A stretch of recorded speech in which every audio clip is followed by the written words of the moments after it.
Crime control करने के लिए सेफ सिटीज़ अथॉरिटी की जानब से जो दायरा कार है वो पंजाब भर तक वसी किया जा रहा है। अब सेफ सिटीज़ अथॉरिटी की जानब से जो पब्लिक प्लेसेस हैं उनको कवर करने के लिए प्राइवेट जो कैमराज हैं उनकी इंटीग्रेशन का काम भी शुरू कर दिया गया है। इसी हवाले से सर्वे का आगाज़ किया गया था। अब तक 1,13,000 के करीब कैमरों का सर्वे किया जा चुका है। लाहौर में 52,000 के करीब कैमरों का सर्वे किया गया है। किस तरह इसकी इंटीग्रेशन होगी, इसी हवाले से हम बात करेंगे जुल्फ़कार साहब से जो इसको रन कर रहे हैं। सर बताइएगा कि किस तरह ये सारा प्रोजेक्ट आप कंप्लीट करेंगे, इस सर्वे कब तक कंप्लीट होगा, कितनी साइट्स जो हैं अब तक इंटीग्रेट हो चुकी हैं और इसका तरीकाकार क्या है? देखें सर, इसका मतलब ये है कि हमारे सेफ सिटी जो है वो शहरों के अंदर, और अब जैसे लाहौर से निकल कर हम पूरे पंजाब में जो है ना इसको एक्सटेंड कर रहे हैं। लेकिन ऐसे फॉर फ्लंग एरियाज़ भी हैं, गलियां हैं, महल्ले हैं जहाँ पे सेफ सिटीज़ की एक्सेस नहीं है। तो उसको बेहतर करने के लिए हमने एक ऐप मुतारफ़ करवाई जिसके तहत बुनियादी तौर पर जैसे आपने डाटा दिया है कि हमने उसका सर्वे कलेक्ट किया। सो सर्वे कलेक्ट होने के बाद जब ये पता चला कि अगर वहाँ पे इंटरनेट हो, कंप्यूटर हो, कैमरा हो और ये चीज़ें मौजूद हों तो हम इसको सेफ सिटी के साथ लिंक कर सकते हैं।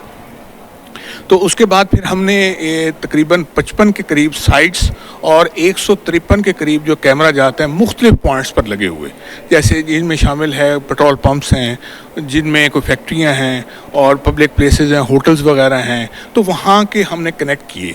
तो उसके अंदर बेसिकली जो इसका मकसद है वो मकसद ये था कि एक तो अगर सस्पेक्ट पर्सन हैं जो कि रिकॉर्डेड हैं उनको अगर हम फेस रिकग्निशन के ज़रिए जो है उसको शनाख्त कर सकते हैं और उसका अलर्ट जो है वो सेफ सिटी में आके हम पुलिस को इन्फॉर्म करके उसकी जो है ना वो गिरफ्तारी वगैरह की जा सकती है। सेकेंडली, अगर कोई गाड़ी चोरी हुई है, ब्लैक लिस्टेड व्हीकल है, तो उसके नंबर को जो है ना उसको डिटेक्ट करके जो है ना उसको हम ट्रेस कर सकते हैं।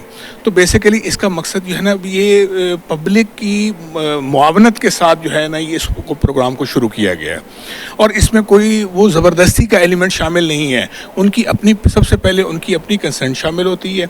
सेकेंडली, फिर उनको पूरा ब्रीफ किया जाता है कि इसके फ़वाइद क्या हैं।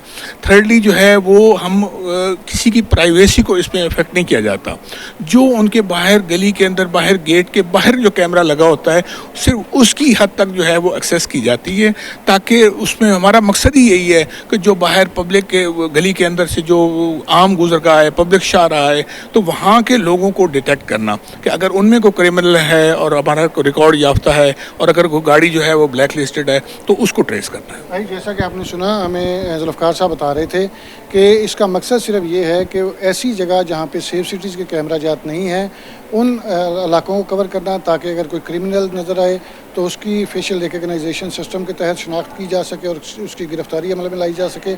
इसी तरह जो ब्लैक लिस्टेड गाड़ियाँ हैं वो पकड़ी जा सकें। ये सर्वे का प्रोसेस जो है वो चलता रहेगा। जो भी शहरी चाहते हैं कि अपने कैमराज को सेफ सिटीज़ के साथ इंटीग्रेट करें तो वो ऑनलाइन सर्वे अपना फॉर्म लें, उसको फिल करके सेफ सिटीज़ को भिजवाएं और उसके बाद उनके कैमरों की इंटीग्रेशन का अमल भी मुकम्मल किया जाएगा और इससे पंजाब भर में क्राइम को कंट्रोल करने में मदद मिलेगी।